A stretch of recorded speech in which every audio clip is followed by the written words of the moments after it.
Hello, my dears, and welcome back to my corner of the internet. I'm Shannon, and today I thought I would do a monthly wrap-up. I've been on YouTube making book-related content for 7 years, and I've never done a monthly wrap-up.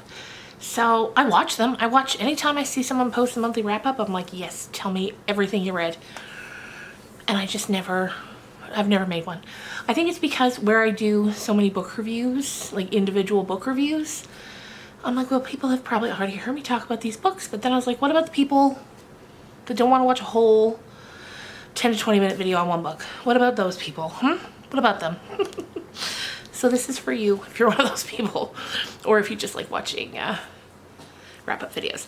Anyway, how we're gonna do it is I'm gonna go from lowest rated to highest. I had, I think, 3 or 4 5-star books this month. It was an excellent reading month, which is probably why I was like, this is the month to do it, because we had lots to talk about. So we're gonna go with our lowest rated to start with, and that is One by One by Freida McFadden, my most recent read. This one got a 2.5, but I rounded it up to a 3. This is about a group of 6 friends. It's like 3 couples. They go out into the middle of nowhere for a week getaway, but things go awry and they end up getting lost in the woods. And then, as the title would imply, one by one, they start getting killed. And for me, it was, first of all, let me tell you, it's very readable. Like, if you've read any Freida McFadden, you probably know what I'm talking about. Like, they're quick paced, they're fun to read. But at the end of the day, I don't think this author's for me. And that's fine. That's fine. Totally fine. So, but yeah, this was my lowest rated of the month and probably of the year so far, I think. Next up, we had 1, 2, 3, 4, 5 4-stars. That's pretty good. So these were in no particular order, but the first one was She's Not Sorry by Mary Kubica. And this was great. This was my first book from this author. I know she's got a ton. I know people love her. I'll definitely be reading more. But this was my first one, and yeah, it was great. I'm trying to think back. I read this one at the end of February, crossing over into the beginning of March. And so I'm just going to click and read the blurb just to jog my memory. An ICU nurse accidentally uncovers a patient's frightening past in this chilling thriller. Megan Michaels is trying to find balance between being a single mom to a teenage daughter and working as a full-time nurse. While on duty at the hospital one day, a patient named Caitlin arrives in a coma with a traumatic brain injury, having jumped from a bridge and plunging over 20 feet to the train tracks below. That's enough to jog my memory. Yeah, so this was crazy. This had a huge twist in the middle that I did not see coming. It was like a gasp where I was like, did not see it coming. And if you just love a good old-fashioned like thriller that keeps you on the edge of your seat with a ton of good twists, I think you'd like this one. Whereas the one before, One by One, like I found that one a little predictable, a little overdone. This one was wild in a good way, and I loved it. And yeah, that twist was crazy. So next up in the 4-star, This Skin Was Once Mine and Other Disturbances by Eric LaRocca. I love this author. They write a lot of really unsettling short stories. This is, I think, my 3rd or 4th collection that I've read by them, and I also read their first full-length novel. Loved it. I will always read whatever this author puts out. Like I said, it's uncomfortable. It's a little dark. That's definitely an understatement. It's very dark, and it makes me feel uncomfortable, but in that way that I love. And this is just a collection of stories that will make your skin crawl, and always recommend Eric's books. Also 4 stars was The Stranger in Her House. This one almost got a 5 stars, but it didn't quite get there for me, but I loved it. So it's about this woman who has gone home to take care of her mother, who has like dementia. And all of a sudden one day this man shows up and he's like, I'm here to help. And he starts doing like odd jobs around the house.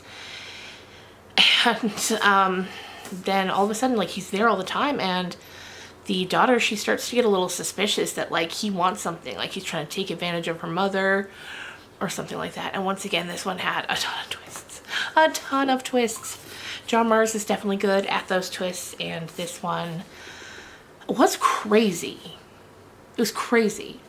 But there were a few things that just, I was kind of like, so that's what kept it at a 4 for me. But in general, it was really fun to read. I find John Mars is that way in general. A Game of Lies by Claire McIntosh. This was good. This is the second in like a series of books about a character who's a detective, Fionn Morgan. But they stand alone perfectly fine on their own. If you haven't read the first one, you can easily pick this one up. And this is about a game show, like a reality TV show that's filming up in the like Welsh mountainside. And the contestants all think they're being called there for a survival game.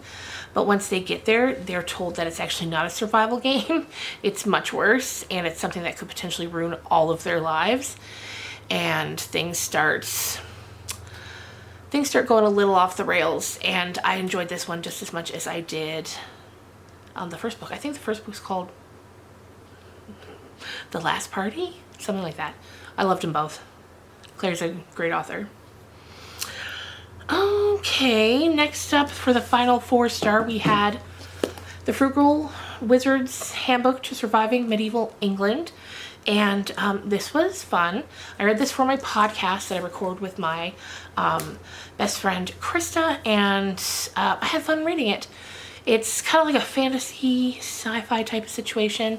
Gave me some Westworld vibes, like not really, but like in that, it's that sort of situation, like people from the future. In Westworld, of course, it's like a theme park where they go and can live and experience life with robots in a simulated past.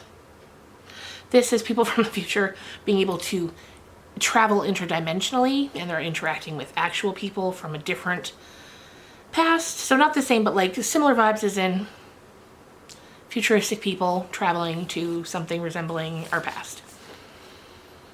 This man gets there. He doesn't know why he's there. He doesn't know who he is. He doesn't know what's going on. And from there, it just kind of kicks off. And I had a lot of fun reading it. It's not my typical genre, but I'm glad I read it. And Brandon Sanderson is no doubt a excellent storyteller. So I was happy I read that. Now we're moving into the 5 stars, you guys. So speaking of things that are fun to read, That Time I Got Drunk and Needed a Love Potion at a Werewolf. This was 5 stars for me, mainly because I was so surprised by how much fun I had reading this. It's well told, it's fast, it's punchy, like it's just a really cute story. And it was so much fun. This is also a second book in a series. I have not read the first one, but this also stands alone because it's about another character. And I feel like the blanks are filled in enough that you get the gist of what you missed from the first one, but I probably will go back and read that. Anyway, what this is about is a woman got drunk and needed a love potion at a werewolf, just like the title tells you. And then there's all kinds of, they go on adventures, and this man falls in love with her. And she's kind of into it, but she's like, no, I can't. Like, it would be dubious consent at best, because this man is under the influence of a love potion, and he's a werewolf. And so in this, like, time period, like sort of, I don't know what time period, medieval, it's fantasy, obviously. So there's dragons, like, they're all these creatures are living amongst humans, and I had so much fun. So much fun. Also 5 stars this month was A Death by a Thousand Cuts. This is a short story collection about women from the ages of like 20 to 40 just going through different life experiences. In my video for this, I shed a few tears because there are some stories that really just hit me. And I think it's an excellent story collection. So if you like those kind of slice of life stories about women who are really going through it, I think you would like this. It's beautiful, beautiful. And let's see what else here. Okay, final one, The Gathering by C.J. Tudor. This book was so good. C.J. Tudor is such a fantastic storyteller. All of the books that I've read by her, I've loved. The Burning Girls, The Drift. The Drift was so good. And this one was so good. This is about a small town. So in this, she takes place in America. And like in America, in this reality, vampires are a thing. And they live amongst, you know, they live in your town. And they kind of live out of the way in colonies. And they just try to keep the peace. Like the humans keep to the humans and the vampires keep to the vampires. But there's a young boy's been killed, and a lot of the townspeople think that it was the vampires that did it. And they want to perform a call to get rid of them once and for all. This happened last 25 years prior, and they're like, look, it's happening again. And at that time, back 25 years ago, they ran them out of town. And they're like, we should have done more than that, and now's the time to do it. So it's about vampires, but it's also about, you know, if you take the vampires out of it, it's also about people that are different, people that are, you know, just different, shunned, minorities, things like that. You can see, you can put other people in this place of the vampires, and it works in different ways, but also kind of the same. So that's gonna do it for me for this video. It was a pretty good reading month. I got a lot of books read because a lot of them are kind of like the quick, easy popcorn thriller reads. So let's see, it was 1, 2, 3, 4, 5, 6, 7, 8, and 9. That's a lot for me. But yeah, it was a great month. You had lots of great reads. Even my lowest rated, like the 2.5, I still enjoyed it. It just, you know, you get it. Anyway, thank you so much for watching. I'm gonna go and, oh, it's Easter. It's currently Saturday as I'm filming this, so it's Easter weekend. Hope you guys have a great Easter if you observe that holiday. And I'll see you again real soon. Bye.